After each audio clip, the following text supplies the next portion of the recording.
Okay, fifth മൊഡ്യൂളിൽ open channel flow ആണ്.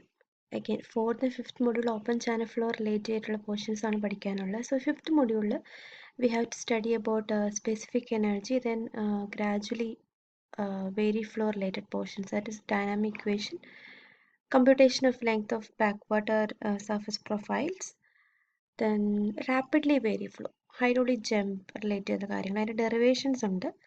Sequent അല്ലെങ്കിൽ കോൺജുഗേറ്റ് ഡെപ്സിൻ്റെ ഡെറിവേഷൻസ് പഠിക്കാനായിട്ടുണ്ട്, എനർജി ലോസിൻ്റെ derivation etcetera. Then types, uses and characteristics of hydraulic jump.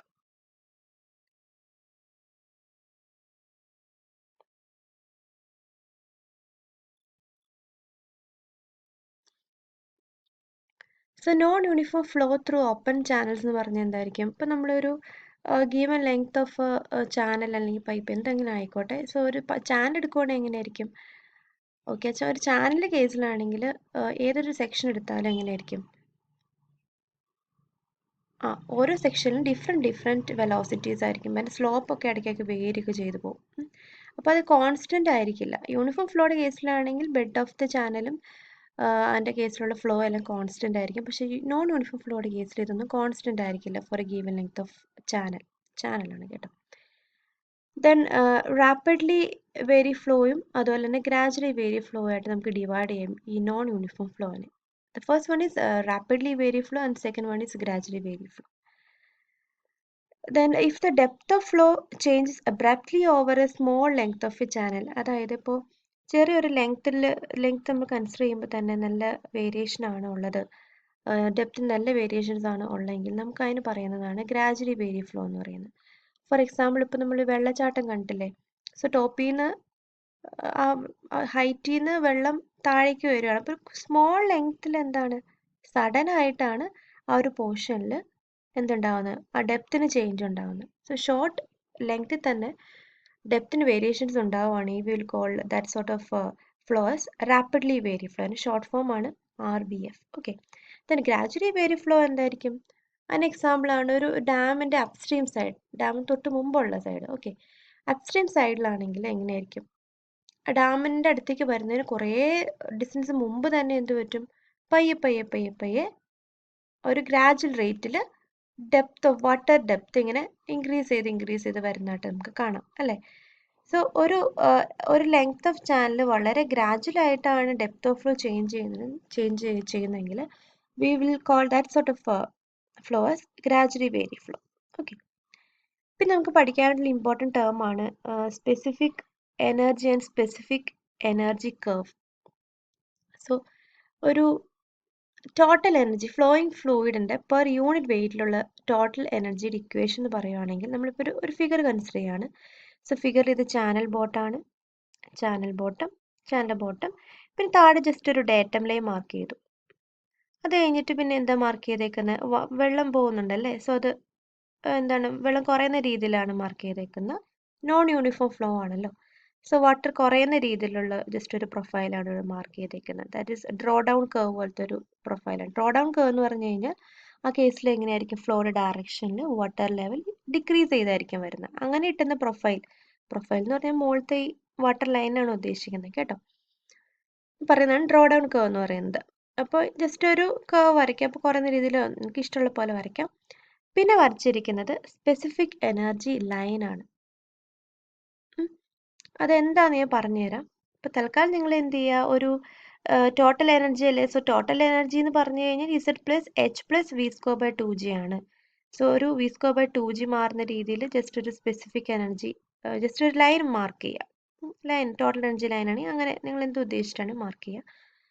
ഇനി നിങ്ങൾ ചെയ്യേണ്ട കാര്യം ഇത്രയേ ഉള്ളൂ. നമുക്കറിയാം ടോട്ടൽ എനർജി എന്ന് പറഞ്ഞാൽ എന്താണ്? Z+H+V²/2G എന്ന് പറഞ്ഞായിരുന്നു അല്ലേ? ഇനി ഈ സെയിം ഡേറ്റം ഈ ഒരു ചാനൽ ബോട്ടായിട്ട് സെലക്ട് ചെയ്യണത്. ഈ ഒരു ഡേറ്റം ലൈൻ, ഈ ലൈനിന് പകരം ഈ ഡേറ്റം ലൈൻ ഞാൻ എന്തായിട്ട് ഫിക്സ് ചെയ്യാൻ പോവാണ്? ഈ ചാനൽ ബോട്ടത്തിൻ്റെ ഒരു ലൈൻ ഇല്ലേ, ഈ ലൈനായിട്ട് ഈ ഡേറ്റം ലൈൻ ഫിക്സ് ചെയ്തു. ഫിക്സ് ചെയ്യുമ്പോൾ ഏത് വാല്യൂ ആയിരിക്കും 0 വരുന്നത്? എനർജി. അപ്പോൾ ഈ കേസിൽ എന്തായിരിക്കും? ഇത് ഡേറ്റം ലൈനാണ്. ഇസഡിൻ്റെ വാല്യൂ എന്താണ്? ഇസഡിൻ്റെ വാല്യൂ 0 ആണല്ലേ? സോ ഇസഡിൻ്റെ പ്ലേസിൽ 0 ആകും. ബാക്കി എന്തേ വരുള്ളൂ? H+V²/2G. So total energy with respect to the bottom of the channel ആണ് will called as specific energy. അപ്പോൾ ഇക്വേഷൻ വരുന്നത് h plus v square by 2g ആണ്. സോ ഡിനോട്ട് ചെയ്യുന്ന ഇ ആണ്. ഇത് ഇമ്പോർട്ടൻ്റ് ആണ്. സ്പെസിഫിക് എനർജി നമുക്ക് ജസ്റ്റ് ഷോർട്ട് ആൻസർ ആയിട്ട് ചോദിക്കാറുള്ളതാണ്. സോ ഇത് പ്രോപ്പറായിട്ട് ഓർത്തിരിക്കുക. Specific energy of a flowing fluid is defined as energy per unit weight. Energy per unit weight of the liquid with respect to, ഈ കാര്യം എഴുതിക്കോളാം, with respect to the bottom of the channel. Clear ആണല്ലോ.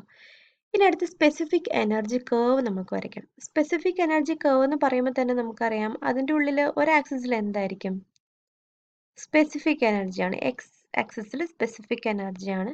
Y ആക്സിസിൽ എന്തായിരിക്കും, vary ചെയ്യുന്ന ഏതാണ്, depth അല്ലെ variance. Depth ആയിരിക്കും വൈ ആക്സിസ് ഉള്ളത്.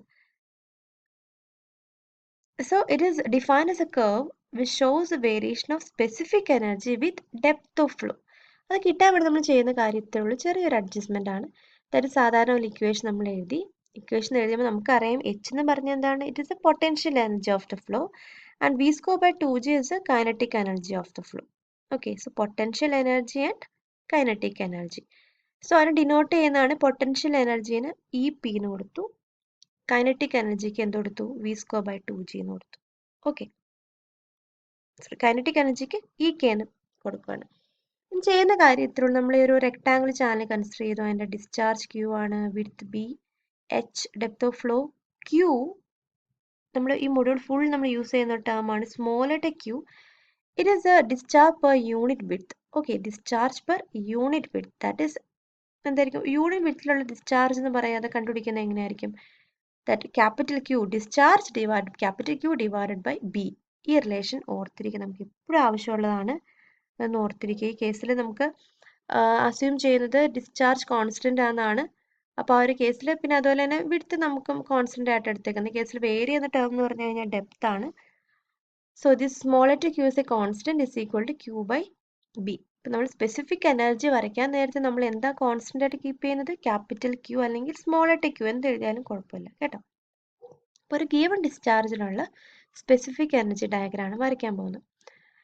Then again V is equal to, we know that Q is equal to A into V, area into velocity, right? So what will be the equation for this velocity? Velocity is equal to discharge by area. So നമുക്കറിയാം ഒരു rectangular channel അല്ലേ, rectangular ചാനലിൻ്റെ width ബിയും അതുപോലെ തന്നെ അതിൻ്റെ height depth of flow എടുക്കാം. Depth of flow H ആണെങ്കിൽ ഏരിയ എന്തായിരിക്കും, area is equal to B into H ആണ്. So Q divided by B into H. We know that Q by B is equal to smaller to Q, discharge per unit width. ഇതിൻ്റെ unit എന്ന് പറഞ്ഞാൽ എന്തായിരിക്കും, metre cube per second ആണോ, അല്ല, metre square plus per second ആണ്. Because Q by B divide by M വരുമല്ലോ. അപ്പോൾ ആ യൂണിറ്റ് ഒന്ന് ഓർത്തിരിക്കുക കേട്ടോ. ദെൻ ഈ ഇത്തരം പോർഷന് ക്യൂ എന്ന് കൊടുത്തു ഡിവൈഡ് ബൈ എച്ച് വരും. ഇനി ചെയ്യേണ്ട കാര്യമുള്ളൂ, ഈ ഒരു ഇവിടെ തൊട്ട് മുമ്പ് ഒരു ഇക്വേഷൻ കണ്ടായിരുന്നു അല്ലേ, ഇവിടെ ഒരു ഇക്വേഷൻ ഇല്ലേ, ഇക്വേഷനുള്ളിൽ വി എന്ന് പറഞ്ഞ ടേമാണ്. നമ്മൾ എവിടെ കണ്ടാലും വീനെ നമ്മളിട്ട് മാറ്റും. അതിനൊരു വേറെ സബ്സ്റ്റിറ്റ്യൂഷനാണ് സാധാരണ നമ്മൾ കൊടുക്കുന്നത്. അപ്പോൾ എന്ത് ചെയ്യണം, വിയുടെ പ്ലേസിൽ small to q by h എന്ന് സബ്സ്റ്റിറ്റ്യൂട്ട് ചെയ്യുക. വി സ്ക്വയർ അല്ലേ, q square by h square എന്ന് സബ്സ്റ്റിറ്റ്യൂട്ട് ചെയ്യുക. ഇനി ഈ ഒരു റിലേഷൻ യൂസ് ചെയ്ത ക്യൂ ക്യാപിറ്റൽ ക്യൂ കോൺസ്റ്റന്റ് ആകുമ്പോൾ സ്മോൾ ടു ക്യൂ കോൺസ്റ്റന്റ് ആണല്ലോ. സോ അതുപോലെ എച്ച് നമ്മൾ ഓരോ വേറെ എച്ച് വാല്യൂസ് കൊടുത്തിട്ട് കറസ്പോണ്ടിങ് ഈ വാല്യൂസ് നമ്മൾ ചെയ്തിട്ടാണ് നമ്മൾ ഓരോ വാല്യൂസ് മീൻസ് നമ്മൾ കേർവ് സെറ്റ് ചെയ്യുന്നത്. അപ്പോൾ ഇവർ ചെയ്തേക്കുന്ന കാര്യം ഇത്രേ ഉള്ളൂ. ആദ്യമേ തന്നെ ഇ പിയുടെ കേർവ് വരച്ചു, അതായത് പൊട്ടൻഷ്യൽ എനർജിയുടെ കേർവ് വരച്ചു. അതായത് എച്ച് 0 ആകുമ്പോൾ എന്തായിരിക്കും, ഈ 0, H1 ആകുമ്പോൾ E1, ജസ്റ്റ് അങ്ങനെ വരുമ്പോൾ അങ്ങനെ വരയ്ക്കുന്ന ലൈനാണ് ഈ വരയ്ക്കുമ്പോൾ കിട്ടുന്നതാണ് ഒരു 45 ഡിഗ്രി ഇൻക്ലിനേഷനിൽ ഒരു ലൈൻ ആയിരിക്കും കിട്ടുന്നത്. പിന്നെ ഉള്ളത് ഈ kinetic energy E K, that is q square by 2g h square. Okay, അത് വെച്ചിട്ട് നമ്മൾ വരയ്ക്കുമ്പോൾ ഓരോ എച്ച് വാല്യൂന് അത് വെച്ചിട്ട് വരയ്ക്കുമ്പോൾ നമുക്ക് കിട്ടുന്ന ഒരു കർവ് എന്ന് പറഞ്ഞു കഴിഞ്ഞാൽ കണ്ടോ, ഈ ഒരു ഷേപ്പിലായിരിക്കും ഉണ്ടാവുന്നത്, ഒരു പാരാബോളിക് ഷേപ്പിലായിരിക്കും. ഈ ഈസ് ഈക്വൽ ടു മാർക്ക് ചെയ്തേക്കുന്നുണ്ടോ, ഇതെന്താണ് നിങ്ങൾ എഴുതിക്കൊള്ളണം, ഇത് ഇമ്പോർട്ടൻ്റ് ആണ്. ഇത് ഇ കെ ആട്ടോ, E K is equal to എന്താണെന്ന് എഴുതാം. എന്നിട്ട് ഇങ്ങനത്തെ ജസ്റ്റ് ഒരു കണ്ടോ, ഇത് എക്സ് ആക്സിനും വൈ ആക്സിസിനും അസിംപ്റ്റോട്ടിക് ആയിട്ടാണ് പോകുന്നത്. ഇനി ഈ രണ്ട് കേർവ്സിൻ്റെ ഒരു കോമ്പിനേഷനാണ് ശരിക്കും പറഞ്ഞാൽ ഈ ഒരു സ്പെസിഫിക് എനർജി കേർവ്. അപ്പോൾ നിങ്ങൾ വരയ്ക്കുമ്പോൾ ശ്രദ്ധിക്കുക, ഈ ഇക്വേഷൻ യൂസ് ചെയ്തിട്ടാണ് വരയ്ക്കുന്നതിൻ്റെ കോമ്പിനേഷനാണ് ഈ 45 ഇൻക്ലിനേഷനിൽ ഈ ടോപ്പ് പോർഷനിൽ അത് അസിംപ്റ്റോട്ടിക് ആയിട്ട് വരും. ഓക്കെ, അസിംപ്റ്റോട്ടിക് ആയിട്ട് വരും. പിന്നെ ഈ താഴെയുള്ള ഒരു പോർഷൻ ഉണ്ടല്ലോ, അതും ഇതുപോലെ തന്നെ എക്സ് ആക്സിസിന് അസിംപ്റ്റോട്ടിക് ആയിട്ട് വരും. സോ ഇങ്ങനെയുള്ള ഒരു കർവ് ആയിരിക്കും കിട്ടുന്നത്. അപ്പോൾ നിങ്ങൾ ശ്രദ്ധിക്കേണ്ട കാര്യമുള്ളൂ, നിങ്ങൾ വരയ്ക്കുമ്പോൾ ഒരു കാര്യം ശ്രദ്ധിക്കണേ, ഈ മിനിമം വരുന്ന പോയിന്റ് ഉണ്ടല്ലോ, ഓക്കെ, സ്പെസിഫിക് എനർജി മിനിമം വരുന്ന ഡെപ്തിന് നിങ്ങളൊരു കാര്യം ചെയ്യുക, ആ ഡെപ്തിന് പറയുന്ന പേരാണ് ക്രിട്ടിക്കൽ ഡെപ്ത്. ഇമ്പോർട്ടൻ്റ് ആണ്, സ്പെസിഫിക് എനർജി മിനിമം ആവുന്ന ഡെപ്ത് ആണ് ക്രിട്ടിക്കൽ ഡെപ്ത്. നിങ്ങൾക്കറിയാം ബാക്കി സ്പെസിഫിക് എനർജി, ഇതാണ് നമ്മുടെ മിനിമം സ്പെസിഫിക് എനർജി അല്ലേ. ബാക്കി ഏത് സ്പെസിഫിക് എനർജി എടുത്താലും അത് 2 ഡെപ്തിൽ ഒക്കർ ചെയ്യും അല്ലേ. ഏതൊക്കെ ഡെപ്തിലാണ്? ഈ കേസിലാണ് H1 ഡെപ്തിൽ ഒക്കർ ചെയ്യും, ദെൻ അഗെയിൻ H2 ഡെപ്തിൽ ഒക്കർ ചെയ്യും. സോ സ്പെസിഫിക് എനർജി ഒക്കർ ചെയ്യുന്ന 2 ഡെപ്ത് ഉണ്ട്. ആ 2 ഡെപ്തിനും ടുഗദർ പറയുന്നതാണ് ഓൾട്ടർനേറ്റ് ഡെപ്ത്. ഓൾട്ടർനേറ്റ് ഡെപ്തിന്റെ പ്രത്യേകത എന്തായിരിക്കും? ആ 2 ഡെപ്തിലും സ്പെസിഫിക് എനർജി സെയിം ആയിരിക്കും. സോ മിനിമം സ്പെസിഫിക് എനർജി മാത്രമാണ് ഒരു ഡെപ്തിൽ ഒക്കർ ചെയ്യുന്നത്. സോ അതിന് നമ്മൾ ഇതിൻ്റെ പേര് വിളിക്കുകയാണ് ക്രിട്ടിക്കൽ ഡെപ്ത്. ബാക്കിയുള്ള ഡെപ്തിന് പറയുന്നതാണ് ഓൾട്ടർനേറ്റ് ഡെപ്ത്. അതായത് ഒരു കറസ്പോണ്ടിങ് സ്പെസിഫിക് എനർജി, ഇപ്പോൾ say E is equal to 1.5, അത് 2 ഡെപ്തിൽ ഒക്കർ ചെയ്യും. ആ 2 ഡെപ്തിന് പറയുന്നതാണ് alternate depth. Again E is equal to 2 meters 2 ഡെപ്തിൽ ഒക്കർ ചെയ്യും, അതിനും പറയുന്ന പേരെന്താണ്? Alternate depth. ഇപ്പം ഫിഗർ ഓർത്തിരിക്കുക. പിന്നെ ഓർത്തിരിക്കേണ്ട കാര്യം, ഈ ക്രിട്ടിക്കൽ ഡെപ്ത് എന്ന് പറഞ്ഞു കഴിഞ്ഞാൽ ക്രിട്ടിക്കൽ ഡെപ്തിൽ ഫ്ലൂയിഡ് നമ്പർ 1 ആയിരിക്കും. സോ ഫ്ലൂയിഡ് നമ്പർ 1 ആണെങ്കിൽ ആ ടൈപ്പ് ഫ്ലോയ്ക്ക് പറയുന്നതാണ് ക്രിട്ടിക്കൽ ഫ്ലോ. ഓക്കെ, ഇനി ഫ്ലൂയിഡ് നമ്പർ ലെസ് ദാൻ 1 ആണെങ്കിൽ നമ്മൾ പറയുന്നതാണ് sub critical flow. Okay, sub critical flow എപ്പോഴും ഓർത്തിരിക്കുക. ഫ്ലൂയിഡ് നമ്പർ ലെസ് ദാൻ 1 ആണെങ്കിലും ഈ ഡെപ്ത് ഓഫ് ഫ്ലോ എന്ന് പറഞ്ഞാൽ ക്രിട്ടിക്കൽ ഡെപ്തിനേക്കാളും കൂടുതലായിരിക്കും. Okay, depth of flow critical ഡെപ്തിനേക്കാളും കൂടുമ്പോഴാണ് അവിടെ സബ് ക്രിട്ടിക്കൽ ഫ്ലോ ഒക്കർ ചെയ്യുന്നത്. നിങ്ങൾ തന്നേക്കുന്ന നോട്ടിലുണ്ട്, ജസ്റ്റ് നോക്കിയാൽ മതി. സോ ഡെപ്ത് അങ്ങോട്ടും ഇങ്ങോട്ടും മാറിപ്പോരുത്. ഫ്ലൂയിഡ് നമ്പർ ലെസ് ദാൻ 1ഉം അതുപോലെ തന്നെ ഡെപ്ത് എന്ന് പറഞ്ഞു കഴിഞ്ഞാൽ ക്രിട്ടിക്കൽ ഡെപ്തിനേക്കാളും വലുതാണെങ്കിൽ we called sub critical flow. And just opposite ആണ് super critical flow. Super critical flow എന്ന് പറഞ്ഞൊരു അൺസ്റ്റേബിൾ ആയിട്ടുള്ളൊരു ഫ്ലോ ആണ്. അപ്പോൾ എങ്ങനെയും അത് സ്റ്റേബിൾ ആവാൻ വേണ്ടി സൂപ്പർ ക്രിട്ടിക്കൽ സ്റ്റേറ്റിൽ നിന്ന് sub critical water level increase ചെയ്ത് സ്റ്റേബിൾ ആയിട്ട് മാറുകയാണ് സാധാരണ ചെയ്യുന്നത്. സോ സൂപ്പർ ക്രിട്ടിക്കൽ ഫ്ലോയുടെ പ്രത്യേകത എന്തായിരിക്കും? ഫ്ലൂയിഡ് നമ്പർ എങ്ങനെയായിരിക്കും? ഗ്രേറ്റർ ദാൻ 1 ആയിരിക്കും. എഗെയിൻ നമ്മുടെ ഡെപ്ത് എന്ന് പറഞ്ഞു കഴിഞ്ഞാൽ, ആ ഒരു ഫ്ലോയുടെ കേസിൽ ഡെപ്ത് എന്ന് പറഞ്ഞു കഴിഞ്ഞാൽ it will be less than critical depth. അത് അങ്ങോട്ടും ഇങ്ങോട്ടും തിരിഞ്ഞു പോയതിന് ഫ്ലൂയിഡ് നമ്പറിൻ്റെ ഇക്വേഷൻ ഓർത്തിരുന്നോളം. Fluid number is equal to V divided by F E ആണ് കേട്ടോ. Fluid number is equal to V divided by, V means velocity, divide by root G D.